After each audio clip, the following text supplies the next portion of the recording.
एक तो सारे साथी जो अगर आप विराजमान रहेंगे तो आपको भी मज़ा आएगा, मुझे भी। सारे साथियों को बिठा दो, किताब सिंह जी बिठाओ।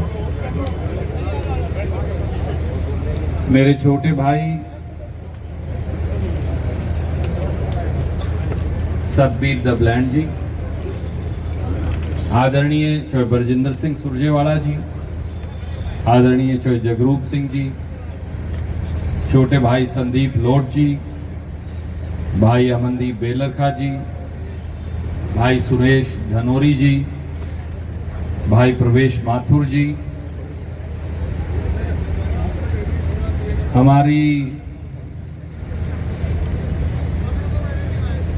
हमारे बहुत ही आदरणीय जींद से विशेष तौर से आए पंडित रघुवीर भारद्वाज जी, भाई विजेंद्र ठरवी जी, भाई अशोक मलिक जी, हमारे प्रेमी और नंबरदार साथी आदरणीय किताब सिंह जी, भाई ईश्वर दणोदा जी, सतपाल सरोहा जी, भाई कैलाश सिंगला जी, जियालाल गोयल जी, भारत भूषण जी, भाई रोहताश जी, भरत सिंह मलिक जी, छोटी बहन दर्शना जी, भाई सुशील कौशिक जी, जयदेव बंसल जी, भाई बड़े भाई सज्जन सिंगला जी, मेरे छोटे भाई आशुतोष शर्मा जी, जयदेव बंसल जी, राजू एमसी जी, भाई रणधीर जी एफसीआई प्रधान, डॉक्टर रामनिवास जी, गुरुदेव उझाणा जी, बलवान राठी जी, पालेराम वाल्मीकि जी, करमवीर सैनी जी, शमशेर राठी जी, संजीव दणोदा जी, पूर्व सरपंच बद्दोवाड़ा पालाराम जी, मास्टर होशियार सिंह जी, करम सिंह जी, नफे सिंह जी, मंच पर विराजमान और मेरे सामने बैठे सभी बड़े बुजुर्गों, मातृशक्ति नौजवान साथियों, बाबा साहब की का जन्म दिवस तो 14 अप्रैल को होता है, पर पूरा महीना, और ये फसल की कटाई का भी मौसम है, तो पूरा महीना हम बाबा साहब की जयंती के तौर पर मनाते हैं बजाय किसी एक विशेष दिन के। और सारे साथियों ने ये कहा कि बाबा साहब की जयंती के उपलक्ष्य में एक कार्यक्रम नरवाना के अंदर भी अपने को करना है, ताकि सारे साथी गर्मी के इस मौसम में, फसल कटाई के इस मौसम में एक बार फिर इकट्ठे हो सकें, बाबा साहब की बातों से कुछ प्रेरणा भी ले सकें, कुछ बात जीवन में आत्मसात भी कर सकें। और आज आप सब यहाँ एकत्रित हुए हैं, और आज धन्ना भगत जी की भी जयंती है, तो मैं आप सबको सबसे पहले तो हाथ जोड़कर आपका अभिनंदन, वंदन, आपको नमस्कार करता हूं। अजीज आदित्य ने हम सबको ये बताया कि ये नीला रंग बाबा साहब को क्यों प्यारा था। आज भी आपने देखा बहुत सारे साथियों ने नीला रंग का वो पटका पहना। हम सब ने बाबा साहब की मूर्ति के आगे शीश झुकाया, दिया जलाया। जैसा छोटे भाई सतबीर दबलैंड कह रहे थे, क्या ये काफी है? 135 साल के बाद आज वो महापुरुष इतना प्रासंगिक क्यों है? उनकी बात, उनकी शिक्षा, उनके रास्ते को दोबारा याद रखने की जरूरत क्या है? क्योंकि एक कड़वा सत्य ये कि हमारे देश में 5000 साल तक छुआछूत की प्रथा थी। एक कड़वा सत्य ये भी है कि इंसान दूसरे इंसान को छूने से कतराता था, और ये प्रथा भी थी कि अगर दलित समाज के आदमी को छू लेते थे तो उसके बाद कई लोग ये कहा करते थे कि स्नान करने की आवश्यकता है। एक प्रथा ये भी थी कि रूढ़िवादिता की उस प्रथा के चलते गरीब समाज के लोगों को रविदासिया, वाल्मीकि, धाणक, सेंसी, दूसरे समाज, उनको कुएं से पानी नहीं भरने देते थे, बर्तन अलग अलग रखा करते थे। आज टूट गई 75 साल के बाद। पर याद करिए, जब महात्मा गांधी ने, पंडित जवाहरलाल नेहरू ने, बाबा साहब अंबेडकर ने रूढ़िवादिता और अंधकार के खिलाफ संघर्ष का एक बिगुल बजाया था, तो वो अकेले अंग्रेज के खिलाफ लड़ाई नहीं थी, वो हमारे अपने समाज को सुधारने की लड़ाई भी थी। अगर कोई गलत राह जा रहा हो तो उसको सही राह बताना हम सबका कर्तव्य है। और अगर आदमी अपना राह ठीक कर ले, रास्ता ठीक पकड़ ले, तो उसमें कोई बुराई नहीं। और महात्मा गांधी, पंडित जवाहरलाल नेहरू, सरदार वल्लभ भाई पटेल ने इसलिए मिलकर, मौलाना अबुल कलाम आजाद, उन सब ने मिलकर यह फैसला किया कि जब हिंदुस्तान का नया संविधान लिखेंगे तो उसकी जिम्मेवारी बाबा साहब अंबेडकर को देंगे। वो तो कांग्रेस पार्टी के सदस्य नहीं थे, तो कोई दूसरे को क्यों देता? आप मुझे बताओ। संविधान बनाना हो देश का, आपने 100 साल संघर्ष किया है कांग्रेस ने, कांग्रेस की सरकार बन गई, उन्हें आजादी मिली, देश को आजादी मिली। पर महात्मा गांधी, पंडित जवाहरलाल नेहरू, सरदार वल्लभ भाई पटेल, मौलाना अबुल कलाम आजाद, उन्होंने ये निर्णय किया कि कांग्रेस के आदमी से इस्तीफा दिलाकर बाबा साहब को वहां से चुनकर लेकर आएंगे और उसके बाद उन्हें देश का कानून मंत्री बनाएंगे और संविधान सभा में कानून बनाने की जिम्मेवारी भी उनको देंगे। इसलिए कि हजारों साल की रूढ़ियां, बेड़ियां तोड़नी थी और संविधान के माध्यम से कांग्रेस पार्टी ने वो रूढ़ियां और बेड़ियां तोड़ दी, जिसमें रविदासिया समाज हो, वाल्मीकि समाज हो, सेंसी समाज हो, धानक समाज हो, अन्य न जाने कितनी और संख्या के समाज हैं, छोटे और बड़े, बड़े समाज यही, जिनका भेदभाव हमेशा के लिए मिटा दिया। अब सवाल यह है कि फिर 75 साल के बाद बाबा साहब की जन्मोत्सव पर हमें ये फंक्शन करने की क्या जरूरत है? एक तो है शीश झुकाने का, शीश झुकाया घर जाओ। तो तुम रणदीप क्यों कर रहे हो फंक्शन? सतबीर तुम क्यों कर रहे हो? ये हमसे आपको ये सवाल पूछना चाहिए। इसलिए कि बाबा साहब ने, जिस पंडित जवाहरलाल नेहरू ने, महात्मा गांधी ने जिस संविधान के लिए लड़ाई लड़ी थी, आज उस संविधान पर दिल्ली और चंडीगढ़ में बैठे हुए सत्ता के हुक्मरानों ने हमला बोल रखा। संविधान ने गरीबों को आरक्षण का अधिकार दिया ताकि 5000 साल की जो उनके साथ जाति थी उसकी बराबरी की जा सके। बहुत सारे लोगों को यह बात पसंद नहीं आती, मुझे मालूम है, पर यह भी सच्चाई है कि एक बच्चा जिसको पूरा भोजन प्राप्त ना हो और एक बच्चा जो बचपन से दूध पी के तकड़ा हुआ, वो दोनों बराबर दौड़ कैसे लगाएंगे? इसलिए संविधान ने आरक्षण का प्रावधान किया ताकि गरीबों को, दलितों को, पिछड़ों को, आदिवासियों को भी बराबर का अधिकार दिया जा सके। आज के जो सत्ता के हुक्मरान हैं, बीजेपी और आरएसएस के, वो उस आरक्षण को तोड़ना चाहते हैं, संविधान को तोड़ना चाहते हैं। आज कड़वा सत्य है।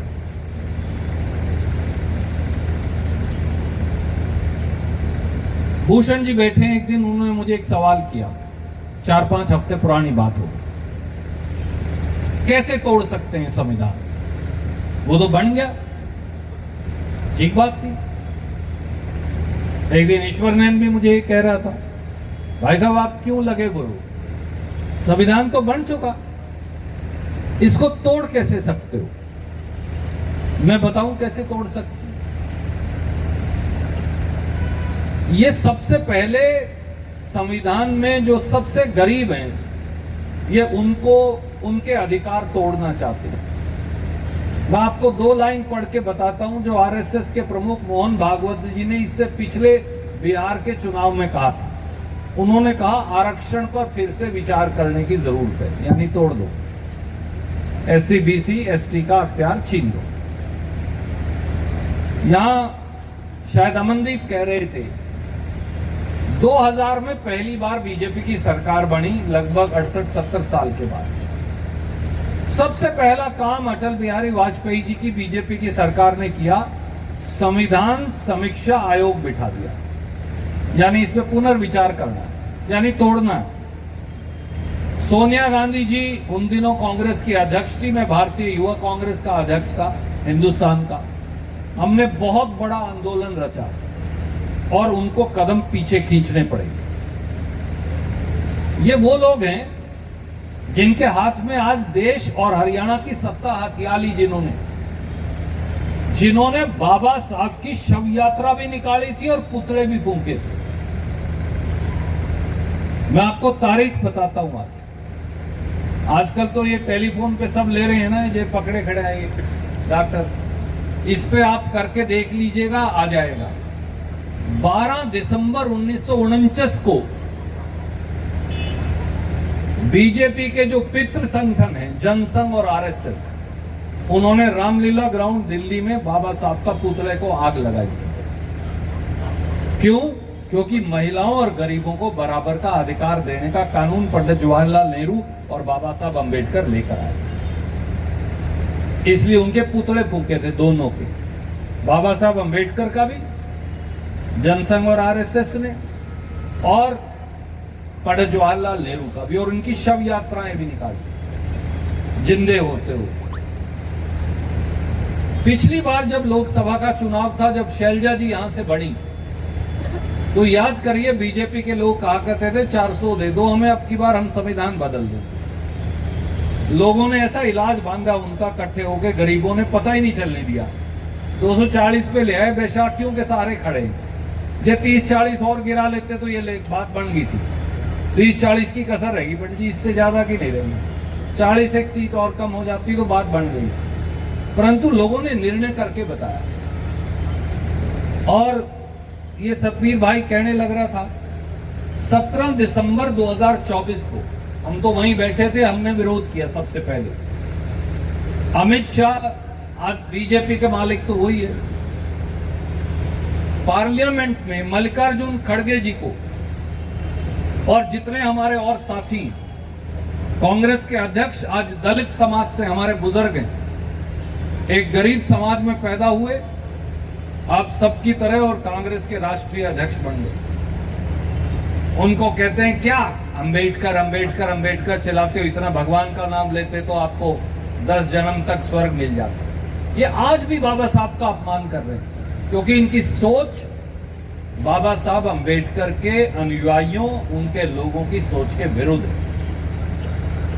साथियों, ये वही लोग हैं जिन्होंने हमारे कहते कहते 1509 में बना गुरु रविदास के मंदिर पे बुलडोजर चला दिया था 5 साल पहले। याद करिए, सुप्रीम कोर्ट गया मैं पंडित जी, तुगलकाबाद के अंदर दिल्ली में, और फिर वहां से हम रिस्टोर करवा के लाए, मंदिर तो तोड़ ही दिया।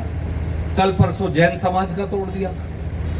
हमारे जो जैन समाज के जय जैनेन्द्र के से, जिन जैन समाज तो सबसे शांति प्रिय है, वो तो किसी को कुछ कहने ही नहीं, वो तो कीड़ी को भी अगर मिल जाए तो रास्ते में टड़ के निकल जाएंगे। उनके मंदिर पे भी जैन समाज के बुलडोजर चला दिया बंबई में, जो सबसे पुराना उनका मंदिर, सदियों पुराना। हमारे एक और साथी है टीकाराम जूली, ये राजस्थान में विपक्ष के नेता हैं, दलित समाज से। वो मंदिर चला गया 2 हफ्ते पहले, अलवर।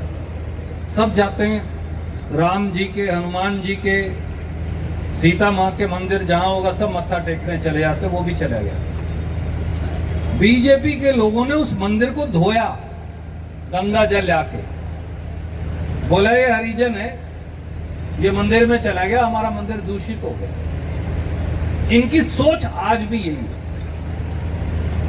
गरीब की पर्ची लेनी हो तो ये गरीब से खसेंगे, नहीं तो इनकी सोच जो है वो गरीब विरोधी। और इनके तो मुख्यमंत्री आदित्यनाथ, ये वही आदमी है, एक एससी समाज की जाति है, मुशाहर बोलते हैं उसे, वो वहां चमड़े का काम करते हैं यूपी में। वो मिलने चले गए, बोला ना मैं मिलूंगा नहीं, पहले इनके साबुन से नहलाओ, फिर इन पे इत्र छिड़कवाओ, फिर मेरे पास लेके आ। जो 5000 साल पहले किया करते थे लोग, इन लोगों की मानसिकता और सोच साथियों आज भी वही है। ये आज भी गरीब को उसी नजरिए से देखते हैं।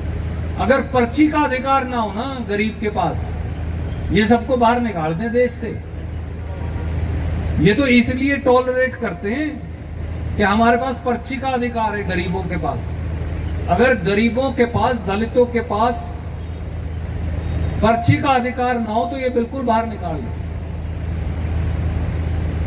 सतबीर भाई बात कर रहे थे कि नौकरियां चली जाएंगी। नौकरियां तो जा चुकी। समाज के बहुत सारे नौजवान यहां खड़े, सामान्य वर्गों के नौजवान भी यहां आए। मैं आज आपसे कहता हूं, हरियाणा में 2 लाख सरकारी नौकरी खाली पड़ी, अब 6 साल हो गए। हिंदुस्तान में 30 लाख सरकारी नौकरी खाली पड़ी, 6 से 7 साल हो गए। आधी तो एससी बीसी की है। बर हो ही ना, अपने आप आरक्षण खत्म हो जाएगा। न जर्नल वालों को देनी, न रिजर्व वालों को देनी, बर हो मत, खाली रखो। यही तो कर रही है बीजेपी। जब चुनाव आएगा, कौशल निगम की नौकरियां निकाल देंगे 1 लाख, सारे बालक पीछे हो लेंगे, 40-50 लाख अप्लाई कर देंगे, उसके बाद उनको निकाल देंगे, जैसा आप करने लग रहे हैं नायब सैनिक। 30 लाख नौकरियां भारत सरकार में खाली हैं, 15 लाख तो एससी बीसी की हैं, 15 लाख जनरल की हैं। सब बहुमत आरक्षण अपने आप खत्म है, दिए जाओ आरक्षण, कागज पे लिख के करांगे, लिखवा के। 10 साल में 23 फैक्ट्रियां बेच दी 4 लाख करोड़ से नरेंद्र मोदी जी ने। बीजेपी ने 23 फैक्ट्री बेच दी सूरज, 10 साल में 4 लाख करोड़ भारत सरकार ने कमाए। उन 23 फैक्ट्रियों में 2 लाख कर्मचारी तो काम करता होगा। उन 2 लाख में आधी नौकरियां तो रिजर्व थी। जिस दिन वो फैक्ट्री आप अडानी और अंबानी को बेच दोगे, अपने आप चला जाए, फिर किसी को नहीं मिलेगा, फिर इकोनॉमिक वीकर सेक्शन को भी नहीं मिलेगा, जनरल वालों को किसी का आरक्षण नहीं रहा। और इतना ही नहीं, एक काम ये और करने लग रहे, उसको क्या कहते हैं, ठेकेदारी। अंग्रेजी में अगर कहो तो उसको कहते हैं HKRN। आज ही RTI का जवाब आया है मलिक साहब, सर चीफ सेक्रेटरी ने लिख के दिया HKRN एक ठेकेदारी कंपनी है।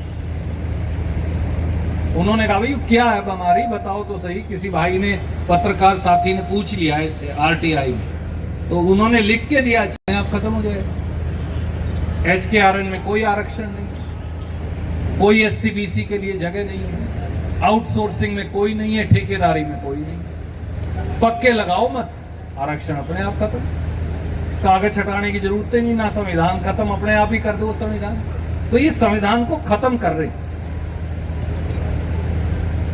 साथियों, एक बात मैं और कहना चाहता हूं, एक तरफ ये नौकरियां नहीं भरते, दूसरी तरफ जो गरीबों को बजट मिलता था वो बजट भी खत्म कर रहे हैं। मैंने 10 साल का बीजेपी सरकार का केंद्र का बजट निकाला,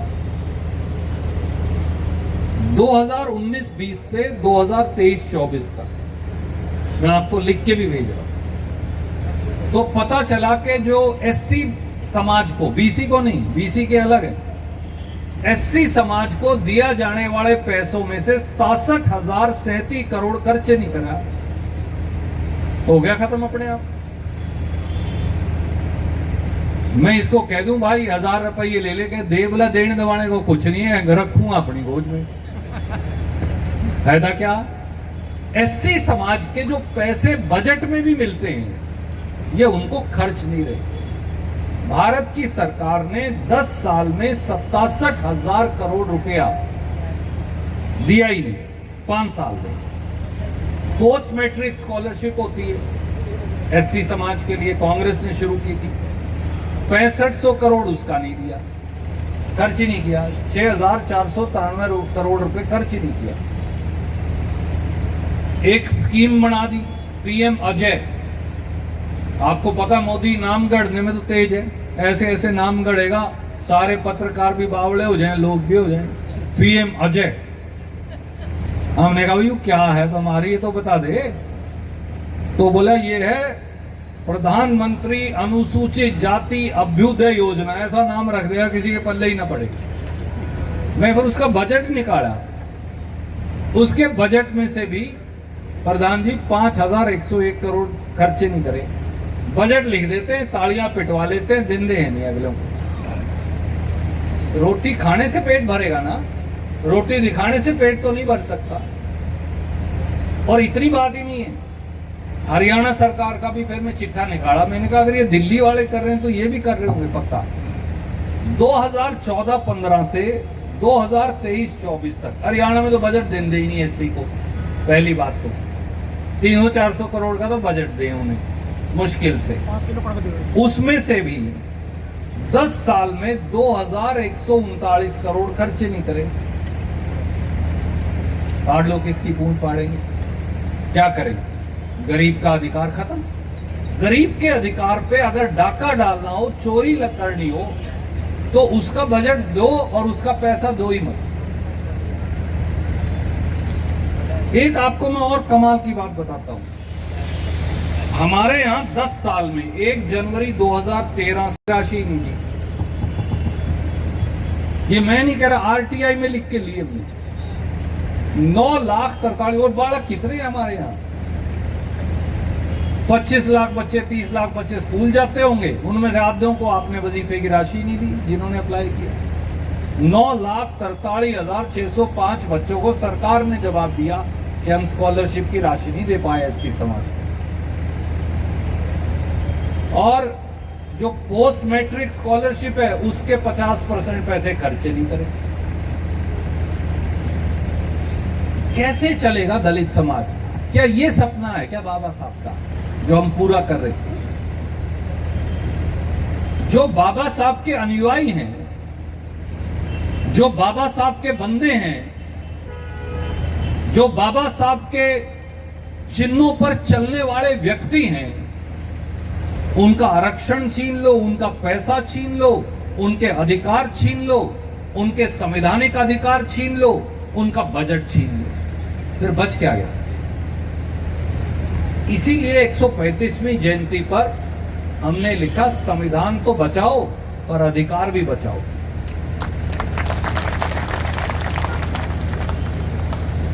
तो 2013 के बाद एक लाइन टप्पा और कह के मेरी बात को खत्म करूंगा। दलितों पे जो अत्याचार देश में हो रहे हैं उनमें 43% बढ़ोतरी हुई है। ये तो आंकड़ा है, पर हो क्या रहा है? हर रोज इस देश में 157 दलितों पर अत्याचार के मुकदमे दर्ज होते हैं। यानी जितनी देर में आप बैठे हो 5 दलित शिकार हो चुके हैं। फरीदाबाद में जब ये सरकार आई 2015-16 में, तो याद करिए 2 दलितों के बच्चे जिंदा जला दिए। केंद्र सरकार के एक मंत्री ने कहा कि कुत्ते का पिल्ला भी गाड़ी के नीचे आ जाए तो शायद दर्द हो। इनकी मानसिकता आज भी है। ये हमारा मुकाबला आज भी जानवरों की तरह करती है। आप याद करिए हाथरस और उन्नाव के अंदर इनकी सरकार दिल्ली में, इनकी सरकार यूपी में, राहुल गांधी और प्रियंका गांधी तो रातों रात वहां पहुंच जाते हैं, पर ये उस दलित बेटी को हिंदू संस्कार के अनुसार संस्कार की इजाजत भी नहीं देते। लखीमपुर खीरी के अंदर पिछले महीने जिस प्रकार से हमारी 2 बेटियों के साथ जानवरों से भी बुरा व्यवहार हुआ, मैं इस मन से नहीं कह सकता। दूर क्यों जाते हो? मैं आपको अपने हरियाणा के 3 उदाहरण बताता हूं। संगीता कालिया आज भी एक आईपीएस ऑफिसर हैं, हमारे समाज से हैं, दलित समाज से। इनके एक मंत्री ने फतेहबाग में जब वो आईपीएस थी उनके साथ दुर्व्यवहार किया। क्यों? वो शराब के तस्करों के खिलाफ कार्रवाई कर रही थी। उसका इतना ही कसूर था महिलाएं उत्पीड़ित थी, महिलाओं के हक में वो बोल रही थी। आज तक उसको ठीक पोस्टिंग नहीं दी। 10 साल बीत गए, बेइज्जत किया, मेरे सिवाय कोई नहीं बोला। आज भी उस संगीता कालिया को इसलिए खुदे लाइन लगा के रखा गया कि वो एक दलित अधिकारी है। मैं नाम नहीं लेना चाहता था, उसका और नुकसान ना हो, और मुझे कहना पड़ा। विशंबर दास वाल्मीकि बीजेपी का एमएलए था, इससे पिछली विधानसभा में। जब संविधान दिवस मनाते हैं तो क्या वाल्मीकि समाज के आदमी को संविधान के सम्मान में स्टेज पर बैठने का अधिकार नहीं? परंतु मुख्यमंत्री की मौजूदगी में बीजेपी के उस एमएलए को स्टेज से धक्के मार के उतार दिया गया। कोई बीजेपी का आदमी बोला? वो रोया, फूट फूट कर रोया वो विधायक।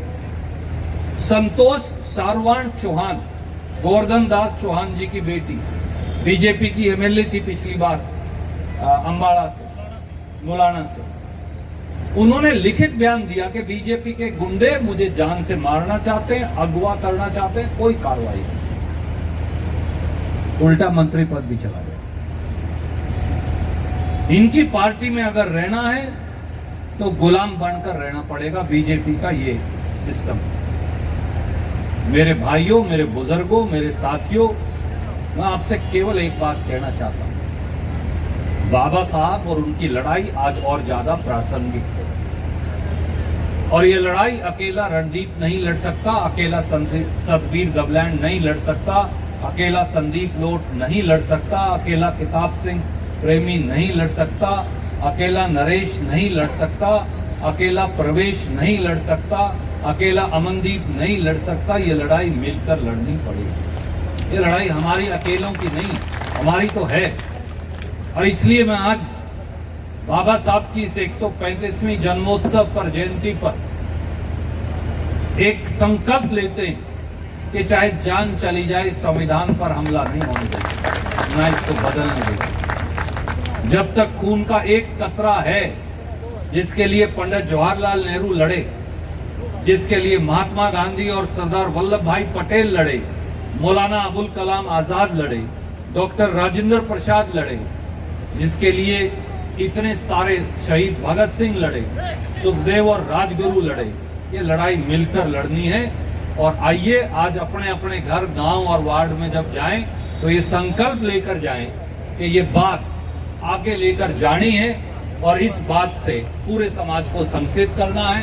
आप सबका बहुत बहुत धन्यवाद। सबको राम राम, जय भीम, जय कांग्रेस।